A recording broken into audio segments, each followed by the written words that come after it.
BJP के राष्ट्रीय अध्यक्ष अमित शाह लेफ्ट के गढ़ केरल में पहुंचकर हुंकार भरते हुए नजर आए। सूबे में संघ और बीजेपी कार्यकर्ताओं के खिलाफ मोर्चाबंदी की जा रही है। केरल के सियासी संग्राम पर अमित शाह ने न्यूज नेशन के संवाददाता रविकांत से क्या कुछ कहा, आइए आपको सबसे पहले वो सुनवाते हैं। भारतीय जनता पार्टी के राष्ट्रीय अध्यक्ष अमित शाह जी हमारे साथ मौजूद हैं। राजनीतिक हिंसा के खिलाफ जन सुरक्षा यात्रा जो आपने आज निकाली है उसका आगाज़ है। आपने कहा कि आपके कार्यकर्ताओं का बलिदान बेकार नहीं जाएगा। किस तरीके से अपने कार्यकर्ताओं में भरोसा दोबारा आप लोग लाएंगे ताकि वो राजनीतिक हिंसा ना हो पाए? भरोसा आप देख ही रहे, जिस प्रकार से 9 किलोमीटर तक कम से कम 8000 कार्यकर्ता मेरे साथ पैदल चले।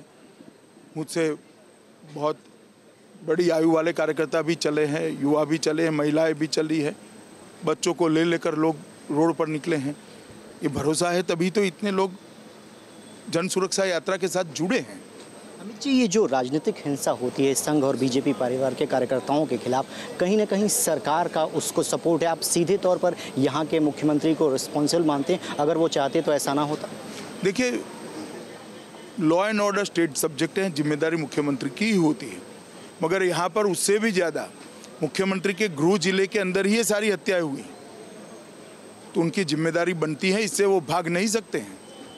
अमित जी, आपने कहा कि ना सिर्फ यहाँ केरल में बल्कि आपने कहा कि इस मुद्दे को आप राज्यसभा में आए हैं, पॉलिटिकल किलिंग का मुद्दा जो है आप संसद में भी उठाएंगे, उसके लिए क्या कुछ खास? मैंने ऐसा नहीं कहा, मैंने कहीं ऐसा नहीं। जी सर, मेरा दूसरा सवाल आपसे है कि आज जो आपको रिस्पांस मिला है, आपको लगता है आने वाले दिनों में, आपने कहा कि आपकी पार्टी के बड़े बड़े जो नेता हैं वो भी यहाँ पर आएंगे, यहाँ के हालात बदलने में आप लोग सफल रहेंगे?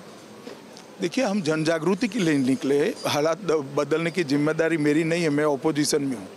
मेरा काम है, मेरी पार्टी का काम है कि इंसा की जो पॉलिटिक्स हो रही है उसको एक्सपोज करें हम। वीडियो जर्नलिस्ट सुभाष चंद्र के साथ रविकांत राय, न्यूज़ नेशन, कन्नूर। तो जाहिर है केरल में सियासी संग्राम और अब ज्यादा गरमाने के आसार तेज हो गए हैं। अमित शाह ने खुलकर लेफ्ट सरकार पर हल्ला बोल दिया है। केरल में संघ और बीजेपी कार्यकर्ताओं की हत्या के खिलाफ बीजेपी का पूरा कुनबा अब एकजुट है। उसके बड़े नेता वहां पर हल्ला बोल रहे हैं, अपना विरोध दर्ज करा रहे हैं। अमित शाह ने जनरक्षा रैली के जरिए सरकार को किस तरह से घेरना शुरू किया और दूसरी ओर लेफ्ट भी बीजेपी पर पलटवार करने की पूरी तैयारी कर रहा है। आपको दिखाते हैं सियासी घमासान। भारतीय जनता पार्टी और राष्ट्रीय स्वयंसेवक संघ के 13 से ज्यादा कार्यकर्ताओं की हत्या कर दी गई है। हर रोज केरल की जनता को एक कम्युनिस्ट हिंसा के खिलाफ एकजुट करने का काम करने वाली है। आरोपों की बौछार भी है, इरादों में ललकार भी है। बीजेपी अध्यक्ष लेफ्ट के गढ़ में रण छेड़ चुके हैं। शाह मिशन केरल पर है। कम्युनिस्ट पार्टी से दो हाथ करने के लिए शाह ने केरल के पैन्नूर को चुना, यानी वो जगह जो केरल के मुख्यमंत्री का घर है। लेफ्ट को केरल में चुनौती देने के लिए शाह ने जनरक्षा यात्रा शुरू कर दी और ये भी बता दिया कि इरादा क्या है। ये पद यात्रा हम कन्नूर जिले से क्यों निकाल रहे हैं, पैन्नूर से क्यों निकाल रहे हैं? ये जिला है यहाँ के मुख्यमंत्री जी का, ये जिला है कम्युनिस्ट पार्टी के सेक्रेटरी का, और यही जिले में सबसे ज्यादा हत्याएं और हिंसा सरकार बनने के बाद हुई। केरल में राजनीतिक हत्याओं का लंबा इतिहास रहा है। यहाँ लेफ्ट और कांग्रेस के बीच झड़पें होती रही हैं, लेकिन अब बीजेपी ने केरल में पैर जमाने की कोशिश की है। बीजेपी का दावा है कि केरल में अभी तक संघ और बीजेपी से जुड़े 120 लोगों की हत्या हो चुकी है, जबकि खुद सीएम के क्षेत्र में 84 हत्या का दावा किया जा रहा है। विजयन जी के जिले में 84 से ज्यादा हमारे कार्यकर्ताओं को शहीद कर दिया गया है। मैं आज इस मंच ऊपर से विजयन जी को पूछना चाहता हूं, विजयन जी, ये 84 कार्यकर्ताओं के खून का धब्बा किसके कपड़े पर लगा है? तो अब ये उल्टा हम पर आरोप लगा रहे हैं। इस बार भी ये पूरा हिंसा शुरू कब हुआ? चुनाव के नतीजे जिस दिन आ रहे थे उस दिन बॉम्ब फेंक के हमारे चीफ मिनिस्टर के कॉन्स्टिट्यूएंसी में बॉम्ब फेंक के सीपीएम कॉमरेड्स को मारा, जान से शुरू किया उन्होंने। आरोप लगाते हम पे। केरल में राजनीतिक हिंसा के खिलाफ निकाली जाने वाली यात्रा के जरिए बीजेपी अपने कार्यकर्ताओं का मनोबल बढ़ाना चाहती है और अब इस मुहिम के तहत बुधवार को यूपी के मुख्यमंत्री योगी आदित्यनाथ भी शाह की इस यात्रा में शामिल होने के लिए केरल पहुंच रहे हैं। भारतीय जनता पार्टी के राष्ट्रीय अध्यक्ष अमित शाह के आने से जो कार्यकर्ता हैं वो पूरी तरीके से उत्साहित हैं और कार्यकर्ताओं का जोश देखा जा सकता है। प्रधानमंत्री नरेंद्र मोदी जब इस तरह की रैली करते हैं वाराणसी में तो ऐसा नज़ारा देखने को मिलता है, लेकिन साउथ में ये नज़ारा अपने आप में बयान कर रहा है कि भारतीय जनता पार्टी की ताकत जो है वो साउथ में भी अब बढ़ने लगी है। केरल से वीडियो जर्नलिस्ट सुभाषचंद्र के साथ रविकांत राय। उधर पाकिस्तान अपनी नापाक हरकतों से बाज नहीं आ रहा है। कभी सीजफायर का उल्लंघन तो कभी घुसपैठ के लिए सुरंग की साजिश और अब बीएसएफ के कैंप पर घातक आतंकी हमला। सुबह 4 बजे के करीब 3 आतंकियों ने श्रीनगर के बीएसएफ कैंप पर हमला कर दिया। हालांकि चंद घंटों की कार्रवाई में ही तीनों आतंकियों को ढेर कर दिया गया, लेकिन जैश मोहम्मद के आतंकियों का यह हमला एक बार फिर साबित कर रहा है कि किस तरह पाकिस्तान अपने यहाँ पल रहे आतंकियों पर लगाम लगाने की तैयारी नहीं है, बल्कि सीजफायर का उल्लंघन कर वो तो उनकी उल्टा घुसपैठ कराता है।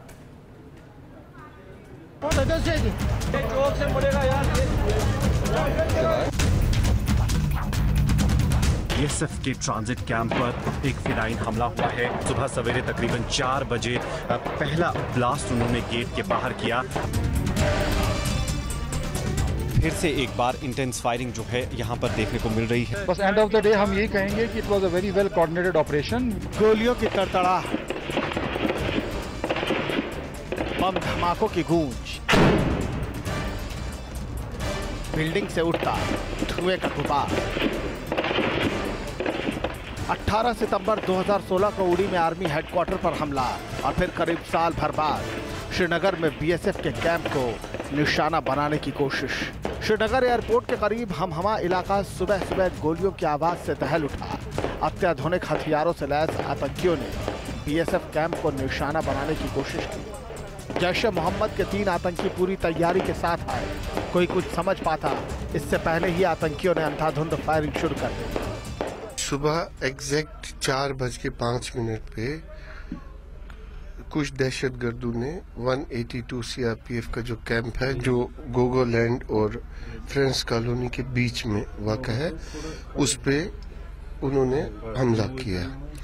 तो हमले की शुरुआत में ही जो संतरी था बीएसएफ का, उसने रिटेलिएट किया, बड़ा इफेक्टिवली रिटेलिएट किया और एक टेररिस्ट को मार गिराया। गोलियों की आवाज सुनकर जवानों ने मोर्चा संभाला और आतंकियों को मुंहतोड़ जवाब देना शुरू कर दिया। इस बीच सीआरपीएफ और जम्मू कश्मीर पुलिस के जवान भी वहां पहुंच गए और चंद घंटों बाद ही आतंकियों का काम तमाम कर दिया गया। पिछले 10 घंटे से लगातार चल रहा इनकाउंटर जो बीएसएफ कैंप में हुआ था, अटैक आज सुबह सवेरे फिदायीन अटैक ओवर हो गया है, ख़त्म हो गया है ये पूरा इनकाउंटर। और हमारे पास जो इन्फॉर्मेशन पुलिस की तरफ से आई है उसमें कहा जा रहा है कि 3 फिदायीन इसमें मारे गए हैं। आज सुबह सवेरे 4 बजे ये अटैक हुआ। बीएसएफ कैंप जो है उसके गेट पर पहले इन फिदायीन ने दावा बोल दिया, जहाँ पर एक फ़िदायीन को गेट पर ही मारा गया था और बाद में 2 फिदायीन जो है, जो आपके विजुअल्स में बिल्डिंग आपको नजर आ रही है, इस बिल्डिंग में घुसने में कामयाब हो गए। 10 घंटे तक सिक्योरिटी फोर्सेस और इन फिदायीन के बीच इनकाउंटर चला और अब जाके वो इनकाउंटर ख़त्म हो गया है। इन दोनों और फिदायीन की बॉडीज जो है रिकवर कर ली गई है। आतंकी ढेर हो गए और ऑपरेशन खत्म कर दिया गया। जैश मोहम्मद ने इस हमले की जिम्मेदारी ली है। ऐसे में एक बार फिर यह साबित हो रहा है कि कैसे पाकिस्तान आतंकियों के लिए स्वर्ग बना हुआ है, कैसे अब भी वहां दहशतगर्द पाले पोसे जा रहे हैं और सवाल ये कि क्या पाकिस्तान इन दहशतगर्दों पर लगाम लगाएगा। श्रीनगर से इदरीस लोन के साथ टीम न्यूज़ नेशन। आतंकी दरअसल अंधेरे का फायदा उठाकर हमले को अंजाम देने में कामयाब रहे। हालांकि जवानों की मुस्तैदी ने आतंकियों के खतरनाक मंसूबों को कामयाब नहीं होने दिया।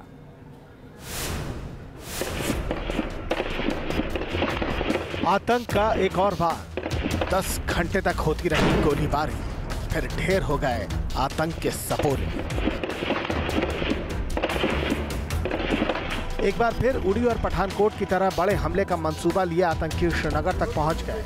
जैश मोहम्मद के आतंकी एयरपोर्ट के करीब मौजूद बीएसएफ कैंप को तबाह करने का खतरनाक इरादा लिए आए थे। बताया जा रहा है कि सुबह के 4 बजे जब अंधेरा पूरी तरह छटा भी नहीं था कि आतंकी बीएसएफ कैंप के पास पहुंचे और फायरिंग शुरू कर दी। आतंकी बीएसएफ कैंप में दाखिल होकर बड़ी तबाही मचाना चाहते थे, लेकिन गेट पर मौजूद बीएसएफ जवान ने उन्हें ललकारा। दोनों ओर से गोलीबारी शुरू हो गई और एक आतंकी गेट पर ही ढेर कर दिया गया। हालांकि अंधेरे का फायदा उठाकर 2 आतंकी अंदर दाखिल होने में कामयाब रहे।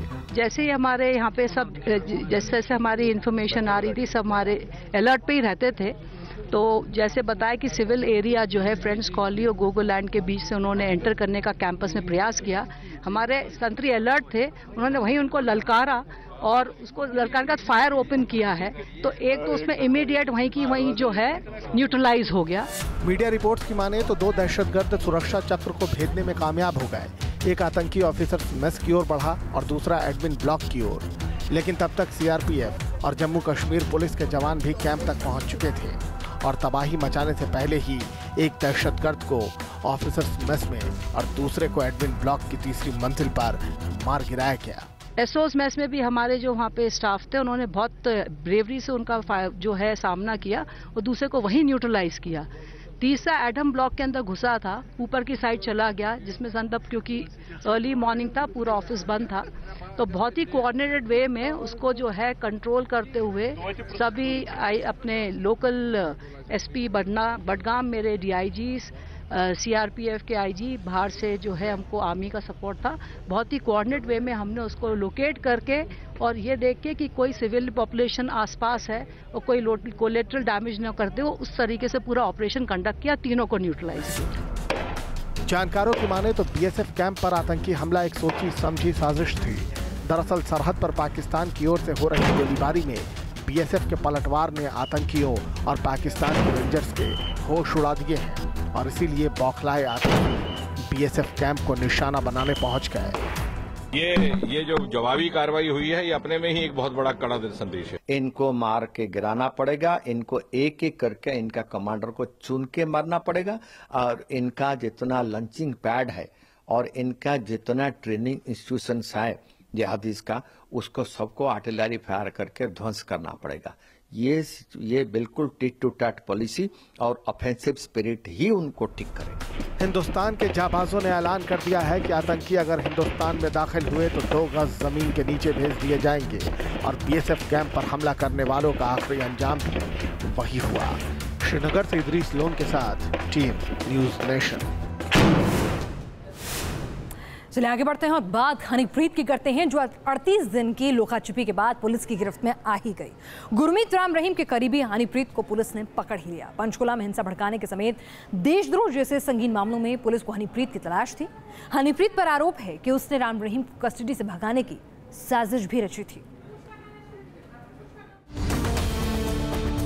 आखिरकार गिरफ्त में आ गई हनीप्रीत। जिस हनीप्रीत की तलाश में 6 राज्यों की पुलिस खाक छान रही थी, उसे पंजाब पुलिस ने पटियाला के पास जीरकपुर से गिरफ्तार कर लिया। करीब 1 महीने से ज्यादा वक्त तक पुलिस की आंखों में धूल झोंकने के बाद हनीप्रीत जब मीडिया के सामने आई, तब पंजाब और हरियाणा पुलिस ने हनीप्रीत को पकड़ने के लिए नाकेबंदी बढ़ा दी। पंचकुला से लेकर पटियाला तक पुलिस मुस्तैद रही। बताया जा रहा था कि हनीप्रीत अदालत में सरेंडर करने की फिराक में थी, तभी पंजाब पुलिस ने उसे धर दबोचा। 38 दिनों बाद गिरफ्त में आई हनीप्रीत को पंजाब पुलिस ने हरियाणा पुलिस को सौंप दिया। He has been arrested from Patiala Road, ahead of Zirakpur. Zirakpur से आगे towards Patiala Road से गिरफ्तार किया है। सर, पंजाब पुलिस को अरेस्ट करने के बाद हमने पंजाब पुलिस को इंटीमेट कर दिया है कि इस तरीके से ये हनीप्रीत को गिरफ्तार कर लिया गया। Punjab police cooperating sir? I think so far ठीक चल रहा है, मेरे ख्याल से कोई ऐसी दिक्कत नहीं है जी। राम रहीम की करीबी राजदार हनीप्रीत पर देशद्रोह समेत कई संगीन आरोप हैं, जिसको लेकर 6 राज्यों की पुलिस हनीप्रीत की सरगर्मी से तलाश में जुटी थी। हनीप्रीत पर पंचकुला में हिंसा की साजिश का आरोप है। हनीप्रीत पर आरोप है कि उसने राम रहीम को कस्टडी से छुड़ाने की साजिश रची थी। पंचकुला सेक्टर 5 थाने में हनीप्रीत पर देशद्रोह का केस दर्ज है। हालांकि डेरा समर्थक हनीप्रीत पर लगे आरोपों को बेबुनियाद बता रहे हैं और भरोसा जताया है कि अदालत से उन्हें इंसाफ मिलेगा। उन पर कोई धारा देशद्रोह की लगी है, षड्यंत्र करने की लगी है, और षड्यंत्र की धारा या देशद्रोह की धारा लगा देने से पुलिस ने लगाया, कहीं प्रूफ भी नहीं हुआ। अभी तो माननीय न्यायालय के उसमें शरण में जाएंगे, पुलिस भी अभी जांच करेगी कि ये धाराएं उचित भी लगती हैं या नहीं लगती हैं। हम भला कानून क्यों नहीं मानेंगे? कानून हमारे लिए सबसे बड़ा है, लेकिन कानून हमें शरण दे, कानून हमें राह दे, कानून हमें रास्ता दे, पुलिस हमारे ऊपर अत्याचार न करे। आज पूरे देश में, हरियाणा भर में बहुत जुल्म हो रहा है डेरा प्रेमियों के साथ। मैं हाथ जोड़ के निवेदन कर रहा हूं, आपकी आवाज जहां तक जाए, कम से कम लॉकेट पहना किसी की आस्था पे पहरा पुलिस का नहीं होना चाहिए। हनीप्रीत 25 अगस्त को रेप केस में राम रहीम को सजा होने के बाद से रहस्यमय तरीके से लापता हो गई थी। राम रहीम को जेल छोड़ने के बाद हनीप्रीत सिरसा में डेरा हेडक्वार्टर गई और वहां से ब्रीफकेस, बैग, लैपटॉप, मोबाइल और डायरी लेकर कहीं फरार हो गई, जिसके बाद पुलिस हनीप्रीत की तलाश में जुटी थी। हनीप्रीत की गिरफ्तारी से पुलिस को उम्मीद है कि राम रहीम और उसके डेरे से जुड़े कई राज से पर्दा उठ सकता है। Team news nation. और अब बात भगोड़े शराब के कारोबारी विजय माल्या की, जो लंदन में गिरफ्तार किया गया, उसके तुरंत बाद उन्हें जमानत भी मिल गई। उसे ईडी से जुड़े मनी लॉन्ड्रिंग केस में गिरफ्तार किया गया। हालांकि कुछ ही देर बाद जमानत पर माल्या रिहा भी हो गया। पिछले 6 महीने में दूसरी बार लंदन पुलिस ने माल्या को गिरफ्तार किया है। माल्या पर करीब 9,000 करोड़ रुपए का बकाया है। विजय माल्या साल 2016 से ब्रिटेन में है। Prevention of money laundering act यानी PMLA से जुड़े मामले में मुंबई की स्पेशल कोर्ट ने माल्या को भगोड़ा घोषित किया है। माल्या का पासपोर्ट भी रद्द किया जा चुका है। भारत सरकार ने ब्रिटेन से उसके प्रत्यर्पण की अपील की थी। उसकी गिरफ्तारी के लिए रेड कॉर्नर नोटिस जारी किया था, जिस पर कार्रवाई करते हुए लंदन पुलिस ने उसे इसी साल 18 अप्रैल को अरेस्ट भी किया, लेकिन बार बार उसे जमानत मिलती जा रही है।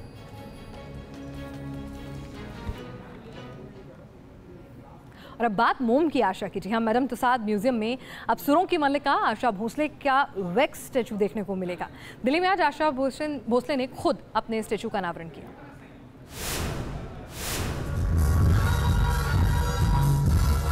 जब एक साथ दो आशा भोसले सामने आई तो एक पल को पहचान पाना मुश्किल था कि असली कौन है और नकली कौन।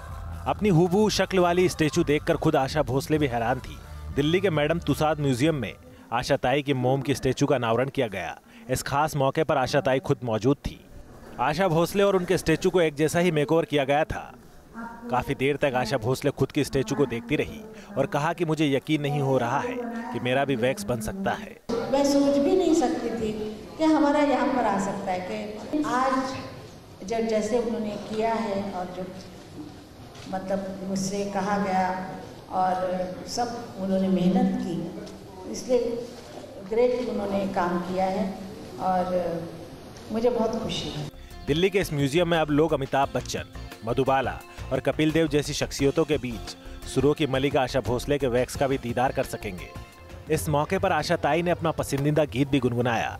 चुरा लिया है तुमने जो दिल को, नजर नहीं चुराना सनम, बदल के मेरी तुम जिंदगानी, कहीं बदल न जाना सनम। स्टैचू को बनाने में 6 महीने से ज्यादा का वक्त लगा।